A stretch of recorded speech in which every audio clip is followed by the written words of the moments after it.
ਦਰਸ਼ਕੋ ਫਿਰ ਦੁਬਾਰਾ ਤੁਹਾਡਾ ਸਵਾਗਤ ਹੈ ਪ੍ਰੋਗਰਾਮ ਸੱਚੋ ਸੱਚ ਵਿੱਚ। ਜੀ ਡਾਕਟਰ ਸਾਹਿਬ, ਸਾਡੇ ਕੋਲ ਪਹਿਲੀ ਈਮੇਲ ਆਈ ਹੈ ਡਾਕਟਰ ਅਰਵਿੰਦਰ ਸਿੰਘ ਜੀ ਦੀ ਨਿਊਯਾਰਕ ਤੋਂ। ਇਹ ਲਿਖਦੇ ਹਨ, ਪਿਆਰੇ ਡਾਕਟਰ ਸਾਹਿਬ, ਵਾਹਿਗੁਰੂ ਜੀ ਕਾ ਖਾਲਸਾ ਵਾਹਿਗੁਰੂ ਜੀ ਕੀ ਫਤਿਹ। ਉਮੀਦ ਕਰਦਾ ਹਾਂ ਕਿ ਤੁਹਾਡਾ ਵੀਕਐਂਡ ਚੰਗਾ ਤੇ ਸੁਖਾਵਾਂ ਗੁਜ਼ਰਿਆ ਹੋਵੇਗਾ। ਮੈਂ ਤੁਹਾਡੇ ਨਾਲ ਕੁਝ ਵਿਚਾਰ ਸਾਂਝੇ ਕਰਨਾ ਚਾਹੁੰਦਾ ਹਾਂ।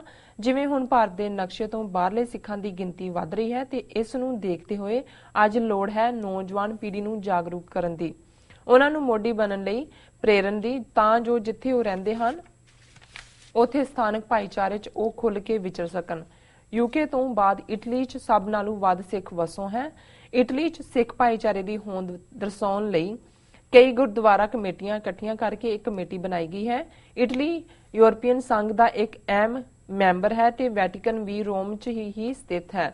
ਗੁਰਦੁਆਰਾ ਕਮੇਟੀ ਲਈ ਨੌਜਵਾਨ ਬੱਚਿਆਂ ਲਈ ਜਾਗਰੂਕਤਾ ਅਤੇ ਪੜ੍ਹਾਈ ਦੇ ਹਵਾਲੇ ਨਾਲ ਇੱਕ ਪਲੇਟਫਾਰਮ ਸਥਾਪਿਤ ਕਰਨਾ ਬਹੁਤ ਜ਼ਰੂਰੀ ਹੈ, ਤਾਂ ਜੋ ਨੌਜਵਾਨ ਪੀੜ੍ਹੀ ਸਿਆਸੀ ਤੌਰ ਤੇ ਸਾਡੇ ਭਵਿੱਖ ਨੂੰ ਦੇਖਦੇ ਹੋਏ ਸੁਚੇਤ ਹੋਵੇ ਅਤੇ ਫਿਰ ਸਥਾਨਕ ਪੱਧਰ ਤੇ ਅਤੇ ਅੰਤਰਰਾਸ਼ਟਰੀ ਪੱਧਰ ਤੇ ਸਿੱਖ ਕੌਮ ਦੀ ਆਵਾਜ਼ ਨੂੰ ਬੁਲੰਦ ਕੀਤਾ ਜਾ ਸਕੇ।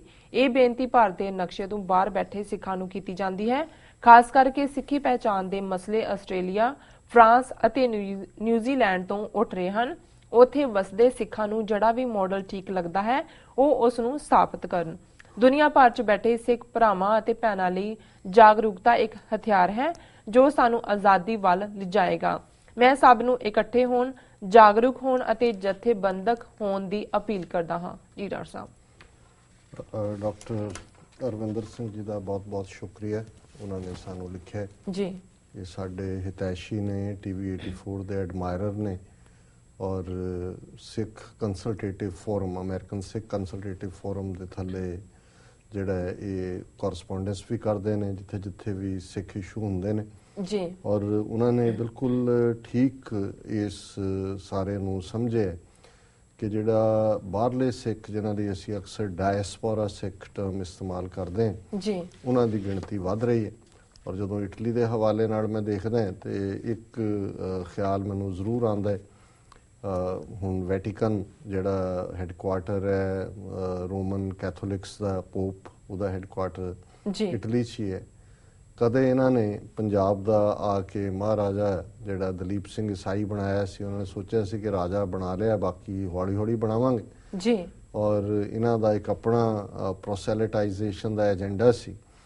ਔਰ ਅੱਜ ਇਹ ਵੀ ਸਿੱਖੀ ਦਾ ਇੱਕ ਕ੍ਰਿਸ਼ਮਾ ਹੈ ਔਰ ਗੁਰੂਆਂ ਦੀ ਇੱਕ ਰਹਿਮਤ ਹੈ ਕਿ ਇੰਨੇ ਚੈਲੰਜਸ ਦੇ ਬਾਵਜੂਦ ਇਹਨਾਂ 4-5 ਸਦੀਆਂ 'ਚ ਪਾਵਰਫੁਲ ਹਕੂਮਤਾਂ, ਮੁਗਲ, ਅਫਗਾਨ, ਅੰਗਰੇਜ਼, ਅੱਜ ਇਟਲੀ ਦੇ ਵਿੱਚ 50 ਤੋਂ ਜ਼ਿਆਦਾ ਗੁਰਦੁਆਰੇ ਨੇ ਜੀ। ਔਰ ਜਦੋਂ ਨਗਰ ਕੀਰਤਨ ਨਿਕਲਦੇ ਨੇ ਉੱਥੇ 70,000 80,000 ਦੀ ਗਿਣਤੀ ਹੁੰਦੀ ਹੈ। ਔਰ ਇਹਨਾਂ ਨੇ ਬਿਲਕੁਲ ਠੀਕ ਕਿਹਾ ਕਿ ਯੂਕੇ ਤੋਂ ਬਾਅਦ ਯੂਰਪ ਦੇ ਵਿੱਚ ਹੁਣ ਇਟਲੀ ਇੱਕ ਐਸਾ ਮੁਲਕ ਬਣ ਗਿਆ ਜਿੱਥੇ ਕਿ ਸਿੱਖਾਂ ਦੀ ਗਿਣਤੀ ਹੈ। ਔਰ ਇਹ ਸਿਰਫ ਗਿਣਤੀ ਨਹੀਂ ਹੈ, ਮੈਂ ਦੇਖਦਾ ਹਾਂ ਕਿ ਵੀ ਜਿਵੇਂ ਪਿਛਲੇ ਦਿਨਾਂ 'ਚ ਜਥੇਦਾਰ ਅਕਾਲ ਤਖਤ ਉੱਥੋਂ ਬੈਰੰਗ ਲੋਟੇ ਵਾਪਸ ਗਏ। ਵੈਸੇ ਲੋਟਾ ਦੂਜਾ ਵੀ ਹੁੰਦਾ ਨਾ, ਰਿੜਦੇ ਨੇ, ਕਦੇ ਇੱਧਰ ਰਿੜ ਗਏ, ਇਸ ਲਈ ਮੈਂ ਪਰਪਸਲੀ ਲੋਟਾ ਸ਼ਬਦ ਇਸਤੇਮਾਲ ਕੀਤਾ ਤੇ ਵਾਪਸ ਜਾਣ ਨੂੰ ਵੀ ਲੋਟਾ ਕਹਿੰਦੇ ਨੇ ਜੀ। ਹਾਲਾਂਕਿ ਆਂਦਾ ਹੈ ਕਿ ਜੀ ਸ਼੍ਰੋਮਣੀ ਕਮੇਟੀ ਪ੍ਰਧਾਨ ਨੇ, ਦੂਜਿਆਂ ਨੇ ਉਹਨਾਂ ਨੂੰ ਵਾਰਨਿੰਗ ਦਿੱਤੀ ਸੀ ਕਿ ਉੱਥੇ ਨਾ ਜਾਓ। ਹੁਣ ਇਹ ਜਦੋਂ ਇੱਕ ਵਾਰੀ ਤੁਹਾਨੂੰ ਲਿਫਾਫਿਆਂ ਦਾ ਸਵਾਦ ਪੈ ਜਾਂਦਾ ਹੈ, ਲਿਫਾਫੇ 'ਚ ਬਹੁਤ ਕੁਛ ਨਿਕਲਦਾ ਲਿਫਾਫਿਆਂ 'ਚੋਂ, ਬੰਦਾ ਜਾ ਕੇ ਫਿਰ ਆਪਣੇ ਟੱਬਰ ਨੂੰ ਕਹਿੰਦਾ ਗਿਣੀ ਕਿੰਨੇ ਕੁ ਆਏ। ਉਹਨਾਂ ਕਹਿੰਦਾ ਨਹੀਂ ਇਟਲੀ ਨਹੀਂ ਕੁਛ ਰਿਹਾ, ਇਹਦੇ ਕੋਲੋਂ ਇੱਕ ਵਾਰੀ ਅਮਰੀਕਾ ਦਾ ਗੇੜਾ ਦੇਵੋ। ਕਹਿੰਦਾ ਨਾ ਅਮਰੀਕਾ ਵਾਲੇ ਨਹੀਂ ਹੁਣ ਬਣਨ ਦਿੰਦੇ ਜੀ। ਤੇ ਉਹ ਤਾਂ ਉਹਨਾਂ ਨੂੰ ਕਿਹਾ ਸ਼੍ਰੋਮਣੀ ਕਮੇਟੀ ਅਧਿਕਾਰੀਆਂ ਨੇ ਵੀ ਇਟਲੀ ਵੀ ਨਾ ਜਾਇਓ। ਜਿੱਥੇ 3-4 ਗੁਰਦੁਆਰਿਆਂ 'ਚੋਂ ਗਏ ਉੱਥੇ ਚੈਲੰਜ ਹੋ ਗਿਆ। ਸੰਗਤ ਇੱਕ ਥਾਂ ਤੇ ਇੱਕ ਬੀਬੀ ਨੇ ਚੈਲੰਜ ਕੀਤਾ ਵੀ ਇੱਥੇ ਕੀ ਲੈਣ ਆਏ ਹੋ, ਤੁਹਾਡਾ ਹੈ ਕੀ ਆ, ਓਵਰਆਲ ਕਿਰਦਾਰ ਕੀ ਹੈ। ਸੋ ਇਹ ਮੈਂ ਇਸ ਲਈ ਕਿਹਾ ਕਿ ਵੀ ਈਵਨ ਇਟਲੀ ਦੇ ਵਿੱਚ ਜਿਹੜੇ ਸਿੱਖ ਨੇ ਉਹ ਜਾਗਰੂਕ ਵੀ ਨੇ। ਇਹ ਨਹੀਂ ਹੈ ਕਿ ਵੀ ਉਹਨਾਂ ਨੂੰ ਪਤਾ ਨਹੀਂ ਹੈ ਵੀ ਕੀ ਚੱਲ ਰਿਹਾ ਹੈ। ਸੋ ਡਾਕਟਰ ਸਾਹਿਬ ਨੇ ਬਿਲਕੁਲ ਠੀਕ ਕਿਹਾ ਕਿ ਵੀ ਜੇ ਇੱਕ ਪ੍ਰੋਪਰ ਅਸੀਂ ਆਪਣਾ ਨੈਟਵਰਕਿੰਗ, ਨੌਜਵਾਨ ਪੀੜ੍ਹੀ ਦੀ ਇਨਵੋਲਵਮੈਂਟ, ਉਹਨਾਂ ਦਾ ਇਸ ਪਾਸੇ ਰੁਝਾਨ ਔਰ ਉਹਨਾਂ ਨੂੰ ਹਾਈਐਸਟ ਐਜੂਕੇਸ਼ਨ ਠੀਕ ਹੈ, ਡਾਕਟਰ ਇੰਜੀਨੀਅਰ ਵੀ ਜਿਹਨਾਂ ਨੂੰ ਬਣਨਾ ਹੀ ਹੈ ਉਹਨੂੰ ਬਣਾ ਲਓ, ਪਰ ਬਹੁਤਿਆਂ ਨੂੰ ਨਾ ਬਣਾਓ। ਮੈਂ ਤਾਂ ਇਹੀ ਐਡਵਾਈਸ ਕਰਾਂਗਾ, ਵਕੀਲ, ਪੋਲੀਟੀਕਲ ਸਾਇੰਸ, ਜਰਨਲਿਜ਼ਮ, ਇਹ ਉਹ ਫੀਲਡ ਨੇ ਜਿਨ੍ਹਾਂ 'ਚੋਂ ਅਲਟੀਮੇਟਲੀ ਪੋਲੀਟੀਕਲ ਐਕਟਿਵਿਜ਼ਮ ਵੀ ਨਿਕਲਦਾ। ਉਹਨਾਂ ਨੇ ਕਿਹਾ ਵੀ ਜਿਵੇਂ ਆਸਟ੍ਰੇਲੀਆ, ਫਰਾਂਸ, ਨਿਊਜ਼ੀਲੈਂਡ, ਜਿੱਥੇ ਸਿੱਖ ਪਛਾਣ ਦੇ ਜਾਂ ਕਈ ਵਾਰੀ ਰੇਸ਼ੀਅਲ ਡਿਸਕ੍ਰਿਮੀਨੇਸ਼ਨ ਜਾਂ ਹੇਟ ਕ੍ਰਾਈਮ ਦੇ ਵੀ ਮਸਲੇ ਸਾਹਮਣੇ ਆਉਂਦੇ ਨੇ ਵੀ ਉੱਥੇ ਦੇਖੋ ਹਰ ਥਾਂ ਦੇ ਆਪੋ ਆਪਣੇ ਸਰਕਮਸਟੈਂਸ ਹੋਣਗੇ, ਹਰ ਮੁਲਕ ਦੇ, ਹਰ ਈਵਨ ਮੁਲਕਾਂ 'ਚ ਵੀ ਪ੍ਰੋਵਿੰਸ ਦੇ। ਸੋ ਉਹਦੇ ਥੱਲੇ ਇਹ ਸੂਟੇਬਲ ਹੁੰਦਾ ਹੈ ਕਿ ਬਜਾਏ ਅਸੀਂ ਇੱਕ ਸਟ੍ਰੈਟਜੀ ਕਹੀਏ ਵੀ ਹਰ ਥਾਂ ਜਿਹੜੀ ਆ ਉਹ ਲਾਗੂ ਹੋਏ, ਉਹ ਨਹੀਂ ਹੁੰਦੀ। ਹੁਣ ਜਿਹੜੇ ਸਿੱਖ ਮੁਸਲਿਮ ਕੰਟਰੀਜ਼ 'ਚ ਰਹਿੰਦੇ ਨੇ, ਹੁਣ ਮਲੇਸ਼ੀਆ ਦੇ ਵਿੱਚ 1.5-2 ਲੱਖ ਸਿੱਖ ਹੈ, 300 ਗੁਰਦੁਆਰਾ ਹੈ ਉੱਥੇ।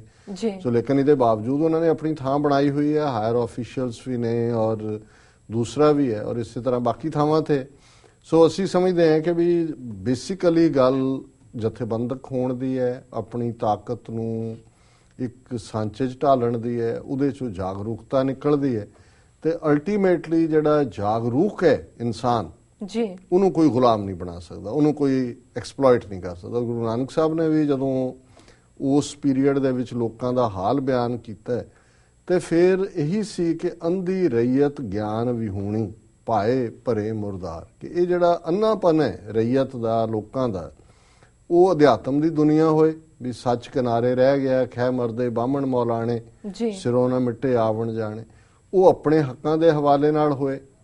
ਉਹ ਜਿਹੜੇ ਦੂਸਰਿਆਂ ਵੱਲੋਂ ਤੁਹਾਡੇ ਚੋਂ ਖਰੀਦ ਕੇ ਹੀ ਛੱਡ ਦਿੱਤੇ ਜਾਂਦੇ ਨੇ ਕਿ ਭਾਈ ਇਸ ਨੂੰ, ਜਿਵੇਂ ਉਹ ਬਟੇਰਾ ਜਿਹੜਾ ਹੈ ਉਹਨੂੰ ਕਿਸੇ ਨੇ ਸਾਧਿਆ ਆ, ਫਿਰ ਉਹ ਬਾਕੀਆਂ 'ਚ ਛੱਡਿਆ ਹੁੰਦਾ ਹੈ, ਉਹ ਜਿਹੜਾ ਉਹਨੂੰ ਘੇਰ ਕੇ ਲਿਆਂਦਾ ਬਾਕੀਆਂ ਨੂੰ, ਜਿਵੇਂ ਸ਼ਿਕਾਰੀ ਕਰਦੇ ਨੇ।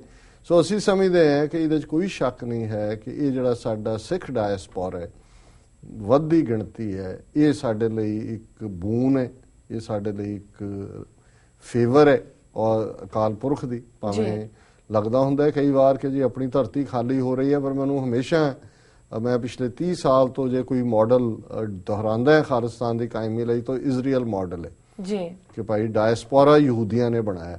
ਸੋ ਅੱਜ ਅਸੀਂ ਉਸ ਪਾਸੇ ਵਾਲੀ ਵੱਧ ਰਹੇ ਹਾਂ ਔਰ ਉਸੇ ਢੰਗ ਨਾਲ ਜਥੇਬੰਦ ਹੋ ਰਹੇ ਹਾਂ। ਸਾਡੀ ਤਾਕਤ ਜਿਹੜੀ ਹੈ ਹੁਣ ਦੇਖੀ ਜਾ ਸਕਦੀ ਹੈ। ਜੇ ਅਮਰੀਕਾ ਦੇ ਵਿੱਚ 50 ਤੋਂ ਜ਼ਿਆਦਾ ਕਾਂਗਰਸਮੈਨ 3 ਜੂਨ ਨੂੰ ਜਿਹੜਾ ਉਹ ਸਿੱਖ ਕਾਕਸ ਡੇ ਦੇ ਡਿਨਰ 'ਚ ਆਉਂਦੇ ਨੇ, ਟੌਮ ਲੈਂਟੋਸ ਕਮਿਸ਼ਨ 'ਚ ਬਰੀਫਿੰਗ ਹੁੰਦੀ ਹੈ, ਇਹ ਤੁਹਾਡੀ ਪਾਵਰ ਹੈ, ਤਾਕਤ ਹੈ। ਬੇਸ਼ੱਕ ਇਹ ਅਜੇ ਇਸ ਲਈ ਸਾਨੂੰ ਬਹੁਤ ਸਾਰੇ ਬੇਬੀ ਸਟੈਪ ਨੇ, ਅਜੇ ਵੱਡੀ ਪਲਾਂਘ ਪੁੱਟਣੀ ਪਏਗੀ, ਪਰ ਕੁੱਲ ਮਿਲਾ ਕੇ ਅਸੀਂ ਸਮਝਦੇ ਹਾਂ ਕਿ ਇਹੀ ਡਾਇਸਪੋਰਾ ਸਿੱਖ ਇੱਕ ਸੈਂਟਰਲ ਫੋਰਸ ਹੋਣਗੇ ਖਾਲਿਸਤਾਨ ਲਿਬਰੇਟ ਕਰਾਉਣ ਦੇ ਵਿੱਚ। ਸੋ ਇਹਨਾਂ ਦਾ ਡਾਕਟਰ ਸਾਹਿਬ ਦਾ ਬਹੁਤ ਬਹੁਤ ਸ਼ੁਕਰੀਆ, ਉਹਨਾਂ ਨੇ ਸਾਨੂੰ ਲਿਖਿਆ। ਜੀ ਡਾਕਟਰ ਸਾਹਿਬ, ਇਸ ਨਾਲ ਲੈਣੇ ਬ੍ਰੇਕ। ਵਿਊਅਰਸ, ਤੁਸੀਂ ਕਿਤਨੀ ਜਾਣਾ, ਮਿਲਦੇ ਹਾਂ ਛੋਟੇ ਵਕਫੇ ਤੋਂ ਬਾਅਦ।